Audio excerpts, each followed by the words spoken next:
Webster war die Nummer 5 der Blacklist und gehörte somit in die Top 5 der meistgesuchten. Sein richtiger Name war Wes Allen und er wuchs wie Ming in Chicago auf. Sein Vater war ein erfolgreicher Autohändler, der mit eher exotischen Autos handelte, während seine Mutter als Anwältin arbeitete. Wes besuchte mit seinem Vater oft die Kartbahn und lernte dort Ming kennen, so wie wir es schon in Mings Story erfuhren. Die beiden freundeten sich an und wurden zu sehr guten Fahrern. In Mings Story erfuhren wir, dass es nicht lange dauerte, bis sie in der illegalen Szene landeten, nachdem sie endlich selbst Auto fahren konnten. Doch wo sie ihre Autos herbekamen, erwähnte ich noch nicht. Man kann es sich eigentlich denken, dadurch, dass Websters Vater mit exotischen Autos handelte, bekamen die beiden für einen Spottpreis ihre Wagen. Ming bekam seinen Lamborghini Gallardo und Webster seine Corvette C6. Ming war eher der dezente Typ und verpasste seinem Wagen nur eine neue Lackierung, sowie einige Leistungsupgrades. Webster dagegen baute seine C6 völlig um und verlieh ihr eine einzigartige Optik. Nur sah sie leider von innen eher aus wie eine Regentonne, da Webster eher der unordentliche Typ war. Wie du aus Mings Story weißt, hielten die beiden immer zusammen, waren gut darin, Infos zu beschaffen und mischten auch in Rockport ordentlich mit. Du solltest unbedingt Mings Story schauen, um mehr zu erfahren, falls du sie noch nicht gesehen hast, denn wir springen nun zu dem Punkt, an dem Ming und Webster sich aufteilen, um Infos zu beschaffen. Webster brach also auf nach Pullman, um sich unter die Crew von Darius zu mischen. Das Ganze spielte sich ab, als der M3-Fahrer gerade in Pullman ankam und von Nikki und ihren Kollegen in die Szene eingeführt wurde. Also noch kurz bevor der Fahrer begann, die Territorien der anderen Crews einzunehmen.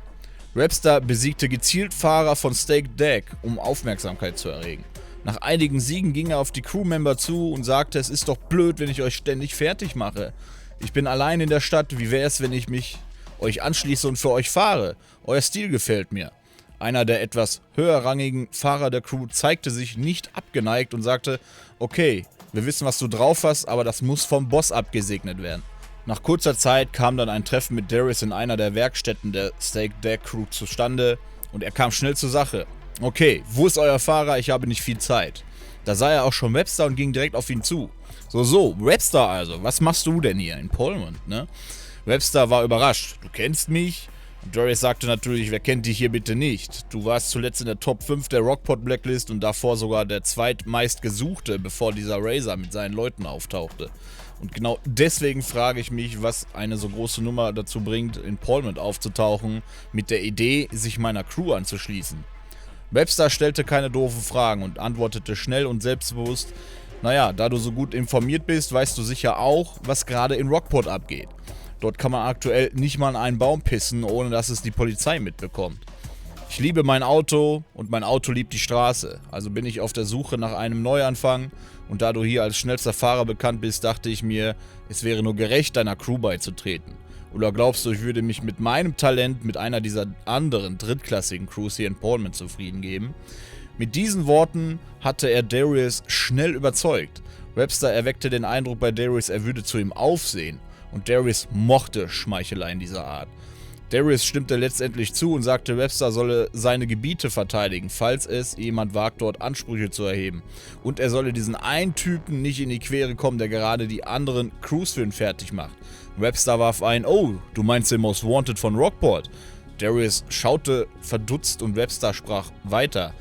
Ja, ich kenne diesen Typen, er hat die Szene in Rockport ganz schön aufgemischt. Ich frage mich nur, wo sein Auto abgeblieben ist, für den er sich in Rockport so sehr den Hintern aufgerissen hat.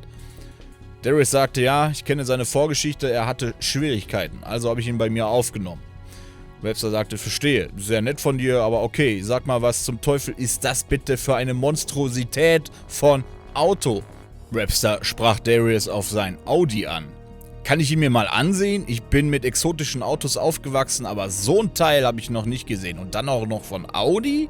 Und Darius antwortete, klar, hier, die Schlüssel, schau ihn dir ruhig an, aber fahren darfst du ihn nicht. Es ist ein Audi Le Mans, ein Prototyp, der irgendwann als R8 in den Verkauf gehen soll. War nicht leicht da ranzukommen. Webster zeigte sich fasziniert wie ein Kind und begutachtete den Audi.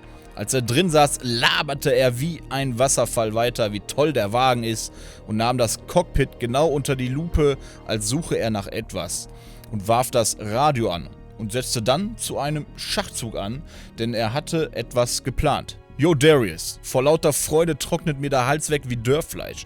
Gibt's hier zufällig etwas zu trinken? Darius sagte, na klar, okay, meinetwegen, Moment, und ging zu einem Kühlschrank, um Wasser zu holen. In dem Moment öffnete Webster gekonnt einen Teil der Verkleidung am Cockpit und platzierte eine Abhörwanze. In nur wenigen Sekunden war dies erledigt und er stieg aus. Darius kam wieder und gab ihm sein Wasser und sagte, also dann, ich habe noch einiges zu tun, ich hoffe, du enttäuscht mich nicht. Danach musste Webster nur noch fleißig die Gespräche abhören, die Darius in seinem Wagen tätigte. Natürlich bekam er nicht alles mit, da eben nur im Audi eine Wanze war, doch da Darius immer sehr viel unterwegs war, konnte er einige wichtige Dinge aufschnappen. In einem von Darius' Telefonaten ging es um einen Dodge, der in Palm City abgeholt werden sollte. Webster vermutete schnell, es könnte sich um den Dodge handeln, der in Rockport für Unruhen sorgte. Aber es ging auch oft um andere Autos, die besorgt und verschifft werden sollten. Und die Polizei in Palm City schien dabei mitzuspielen. Es schien, als wäre Darius in einer Art Autoschieberszene aktiv und die Polizei von Palm City würde dabei eine Rolle spielen. Webster fuhr noch einige Rennen in Palmont für Darius, um den Schein aufrechtzuerhalten und fand in einem Gespräch mit den anderen Crewmembern heraus, dass diese hin und wieder auch fremde Autos ausliefern müssen. Webster war sich ziemlich sicher, dass er es hier mit Autoschiebern zu tun hatte. In einem weiteren abgehörten Gespräch von Darius ging es dann aber noch um etwas anderes.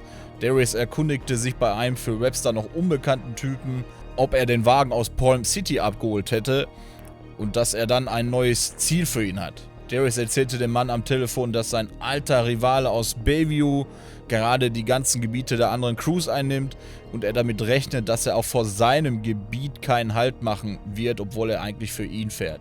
Deswegen soll er mit dem Dodge nach Palmont aufbrechen und ihn ausschalten, selbst wenn es dabei den Dodge schrottet. Der Fahrer soll ein für alle Mal ausgeschaltet werden. Oder um es ganz klar auszudrücken, der Fahrer soll sterben.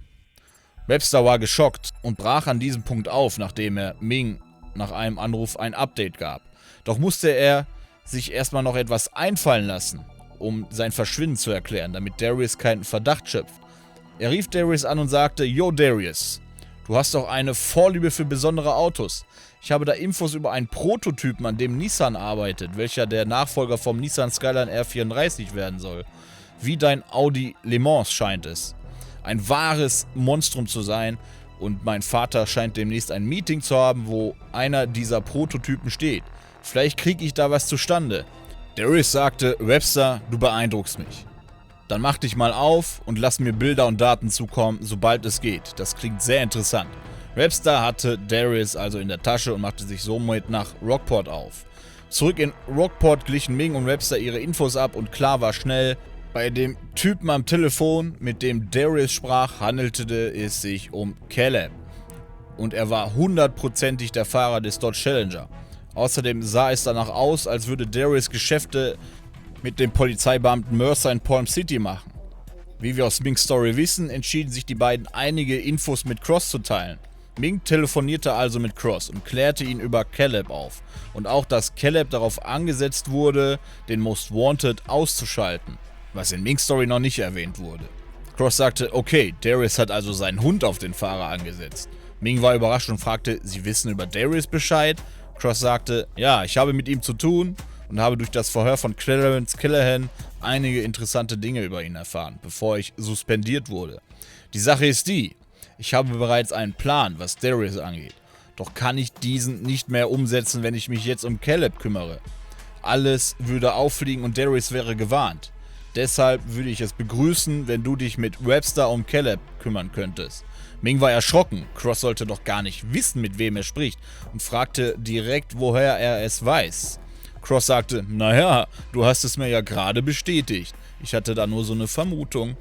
Ming war ins Fettnäpfchen getreten. Doch Cross sagte auch, er soll sich keinen Kopf machen, er wird sie nicht jagen und auch nicht an die Polizei ausliefern, wenn sie bei seinem Plan mitspielen. Cross hatte also die Karten zu seinen Gunsten gewendet und Ming war einfach nur beeindruckt, aber auch nervös, dass Cross so einen scharfen Verstand an den Tag legte. Cross sagte, also gut, so läuft's ab.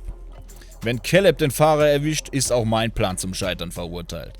Zwar hat der Typ mir mächtig Ärger gemacht, aber sowas hat auch er nicht verdient.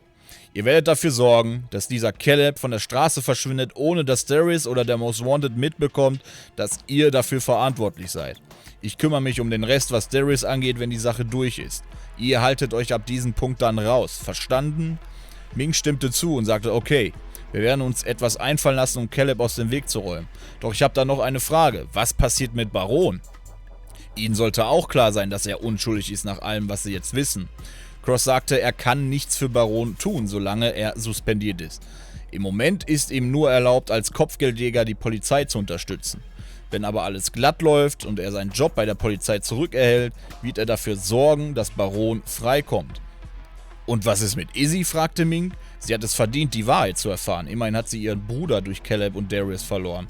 Cross begann zu lachen. Sag mal, Ming, hast du irgendwie einen Robin Hood-Komplex oder so? Du machst dir Gedanken über Leute, mit denen du eigentlich nichts zu tun hast.